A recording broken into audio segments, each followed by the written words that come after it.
kan kendat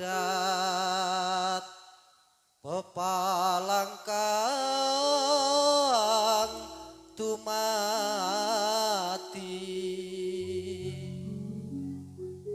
wali songo kang hang lampahi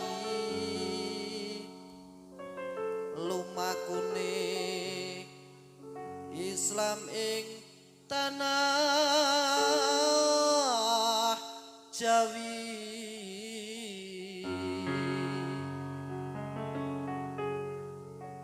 pancen nyata ana tlatah tanah Jawa agama Islam iku sing luwe utama kawit muni sing nyebar para wali songo kang duwe gelar Raden Syahid Sunan Kalijaga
atur sugeng dumateng kang samya dateng pirsani badan kula uja cepet meleng-meleng ampun ngantos samya ciklek mangke munyang pesengen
kang dados atur kawula mugi samya sekecana lenggahira sedaya yen wonten lepat kawula nyuwun gunging pangangsa.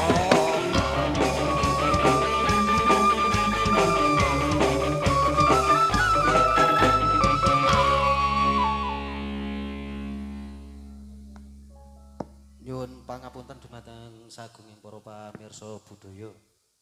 Saderengipun seni topeng ireng asri muda kalajengaken malih nika wonten sambutan saking tuan rumah ingkang menika nyuwun gungan ingkang kinurmat panjenenganipun Bapak Kadus pramila dumateng panjenenganipun Bapak Haryanto Tumar kasuwun minggah panggung sasana wekdal kasumanggaaken sumangga nuwun.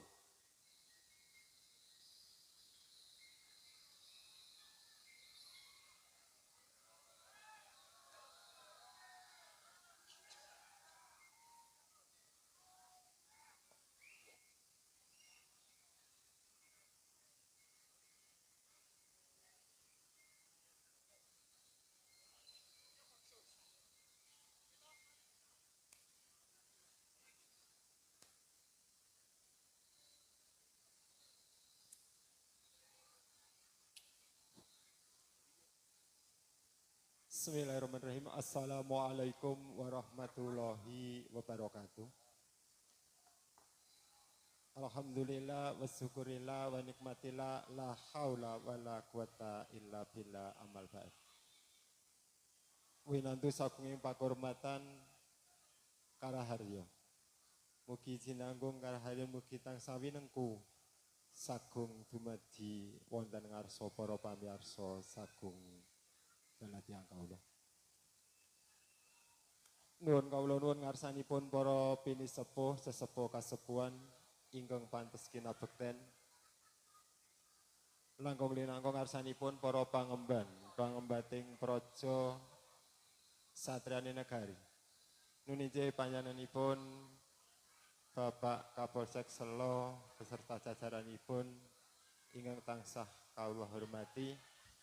Marginipun para pamirsa kakung mewah putri ingkang sanget kawula tresnani lan ugi boten katalupen pametri adiluhung kesenian Argosari Jalanan dalah para widawatinipun ingkang sanget kawula tresnani.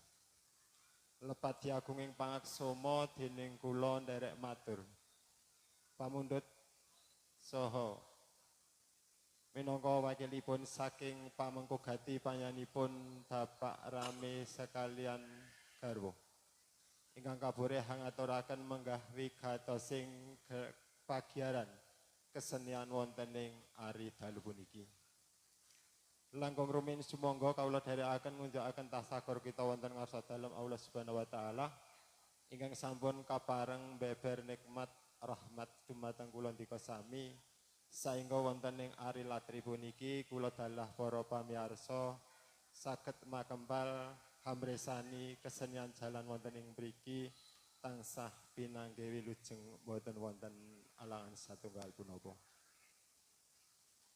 Nuninje saking pamengko gati wonten ing wedal puniki sepindah ngaturaken sugeng menggah karawanipun keluarga ageng seniman seniwati ingkang kapriyaga panjenenganipun Bapak Sumarli dalah panjenenganipun Bapak Heri lan ugi ngaturaken sugeng rawuh kagem keluarga besar keamanan saking Polsek Selo saha para pamirsa kakung putri lan pamengko gati ngucapaken matur gunging panuwun bilih para seniman seniwati ingkang sampun nuhoni menapa ingkang dados pamundhutipun saking pamengko gati kanthi mekaten mbok bilih sak sedayanipun anggenipun hananggapi marupi menapa kemawon kata kakirang saha katelepatan lumantar kawula mawantu-wantu nyuwun lumunturing samudra ing pangsami menggawi gatos ing gati-gatining karya wonten ing ari dalu punika kanthi hanggaraken kesenian jalanan wonten ing dalu puniki saking pamangku gati panjenenganipun Bapak Rame sekalian Ibu. Inggih punika panjenenganipun netepi darmaning asepuh. Inggih mala kramikaken putra jalunipun ingkang asesilipun Nak Mas Bagus Joko Saiful. Wonten ing dalu puniki tasakuran walimatul kitan saha kalajenganipun nggih menika ambal warsa wayahipun ingkang asesilipun Adinda Asifa Putri Pratama. Ing mugi para-para ingkang kasebat ing ayun. Mugi putra ingkang nembe kitanaken mugi ingkang kaparingan mantun lan saged hanetepi kewajibanipun wonten ing bangku pasinaunan. Kanthi makaten wonten ing wedal puniki kalajenganipun ambal warsa kaping 3 wayahipun mugi putra ingkang dipun ambal warsanipun saged dados putra ingkang salehah. Mituhu menapa ingkang dados dawuhipun tiyang sepuh migunani tumrapipun agami lan negari. Kanthi makaten wonten ing wedal puniki panjenenganipun pamangku gati ngucapaken matur gunging panuwun dumateng para seniman seniwati maginipun para pamirsa ingkang sampun hamresani ing mugi wonten ing wedal puniki saged hanjagi tata tertib keamananipun mugi kanthi hagiaran kesenian menika saged lumampah kanthi sae.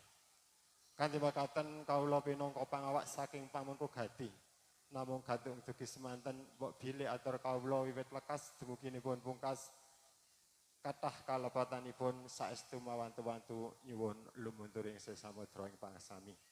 Lan mangga kalajenganipun dipun kalajengaken ambal warsa kaping 3 nunimbe wayahipun saking pamangku gati. Kanthi mangkaten kawula panutuping atur kawula akhir kalam wassalamualaikum warahmatullahi wabarakatuh. Nuwun matur nuwun.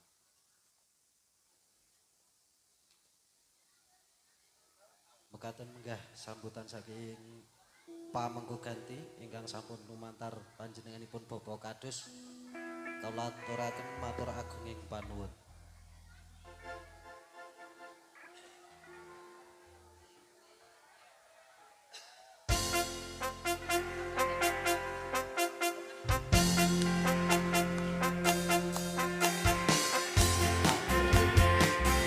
Hari yang kau tunggu bertambah 1 tahun usiamu, bahagialah kamu. Ini bukan tanda kutip, bukan seikat bunga atau puisi, juga kalung hati. Maaf, bukannya beli atau gak mau, modal dikit yang ingin aku beri padamu, doa tulus hati. Semoga Tuhan melindungi kamu serta tercapai semua angan dan cita-citamu. Mudah-mudahan diberi umur panjang, sehat selama-lamanya.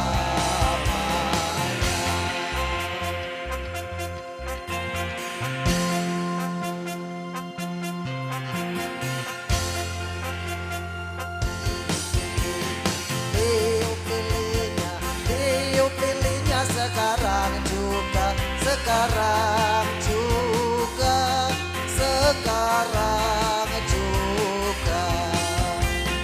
Potong kuenya, potong kuenya, potong kuenya sekarang juga, sekarang juga, sekarang juga.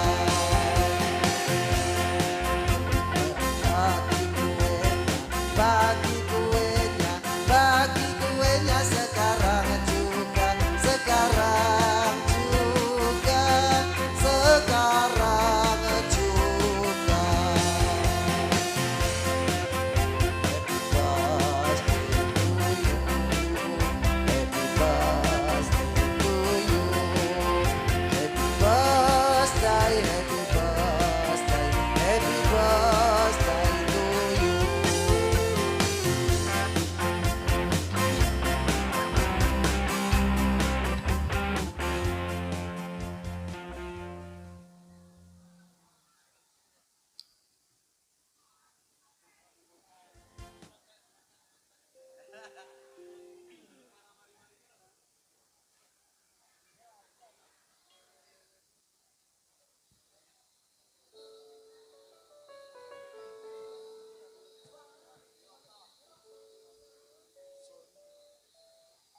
Pepujanku kembange ipenku urung tresno yen ra karo sliramu kasmaranku ler segara mangku nara kalis memanisi kalbuku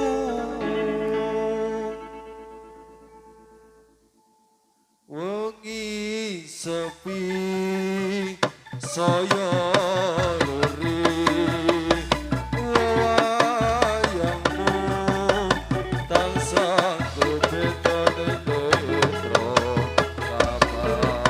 kapaku marang sliramu pingin nyawa suryane semu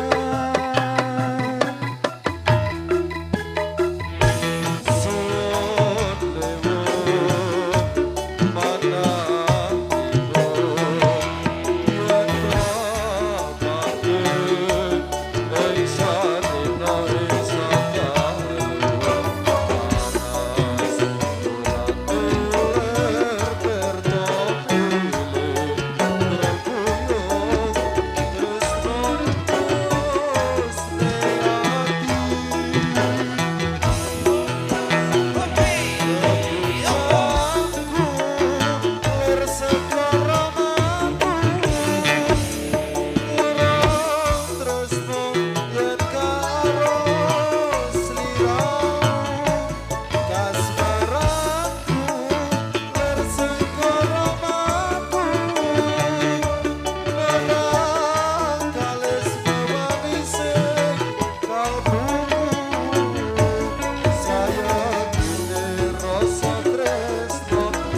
pemuda dusun bakalan sing rupane ayu aja dikeguyu undang mesem guyu Perayaan ini yang besar sekali untuk memperingati acara malam ini.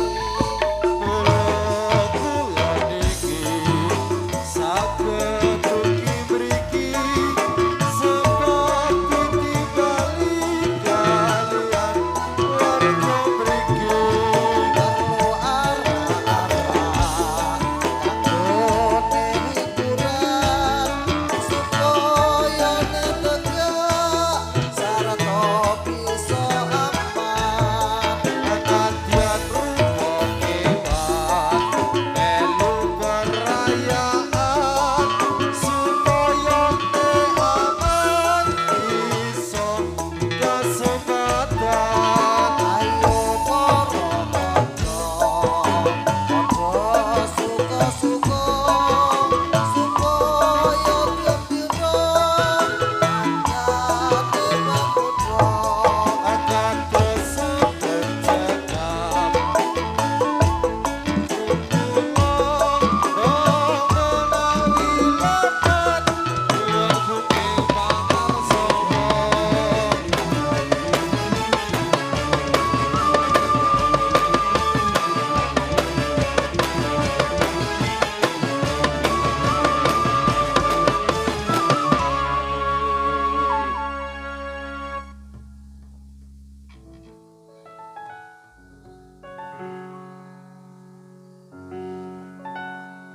Rasa tresno kang sejati manggiya lestari akitung tembang suci kesemi sajroning sepi cahyamu hamedangi saratri dadya kembange ati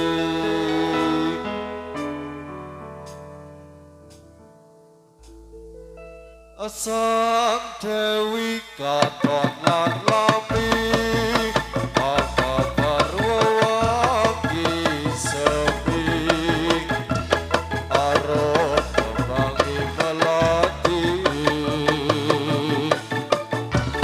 dasar wulane dadari wong ayu setya rumangsa nolong sasana ring kartika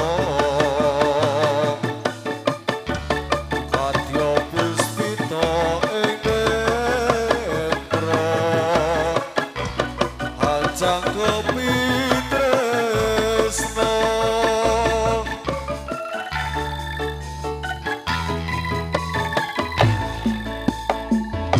rasa tresno kang sejati bahagia lestari akitung tembang suci kesemi sajroning sepi cahyamu pamadhangi saratri dadya kembange ati angen-angen kula lan padawan midhari tampa angenan lumaku nebes marang kebahagiaan pepengen manis sinawang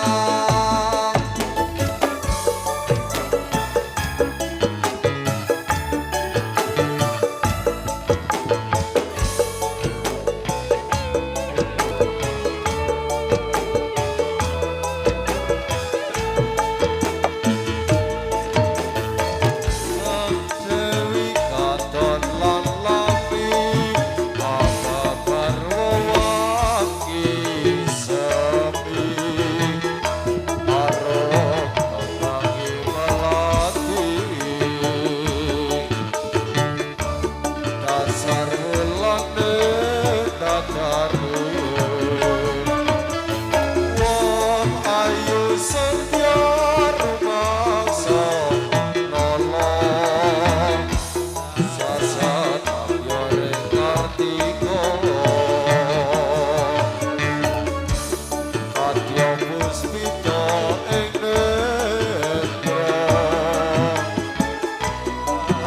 nyangkepi tresno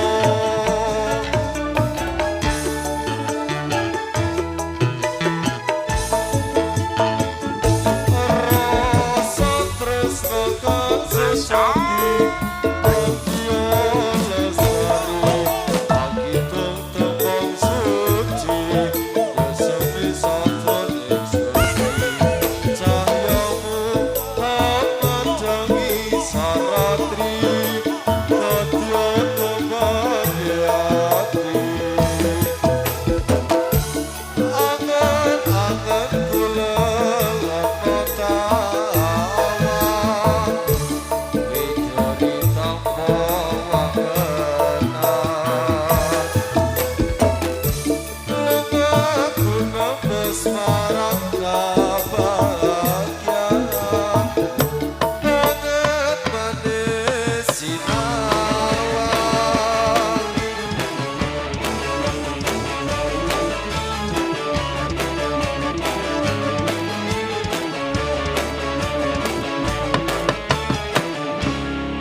Ayo kanca-kanca padha suka-suka supaya gembira kancane pemuda sebab wektu iki kanggo meringati malam Kanjeng Nabi Muhammad kang suci lan kabeh kancaku yen pinuju mlaku kudu laku-laku kancane bersatu aja sesungaran kudu sing aturan munggah kaya kewan mung rebutan pangan aja padha gelo aku ingkang jaga kancane pemuda sing rupane ala najan rupa ala nanging dipilala mula dipilala kancane pemuda lan weling kawula dateng para mesa sampun sami nyajat mangke damasiat kados sampun cekap lagu-lagu kula menawi lepat nyuwun pangesana.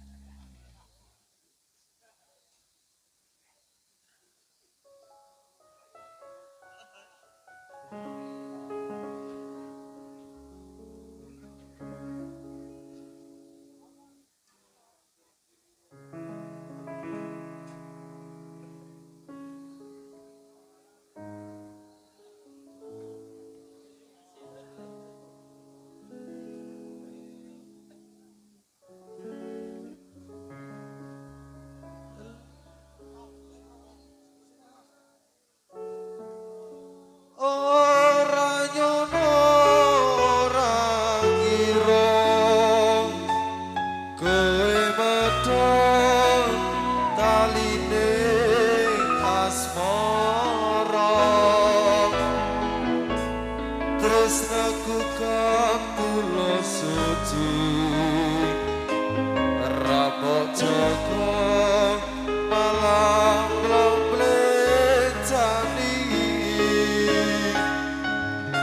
apa pancen wis nasibku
nembus meko kidung lintang sesulung padang rembulan tak goleki ana ngendi si pancerino tak titipi kidung tetep ing jantung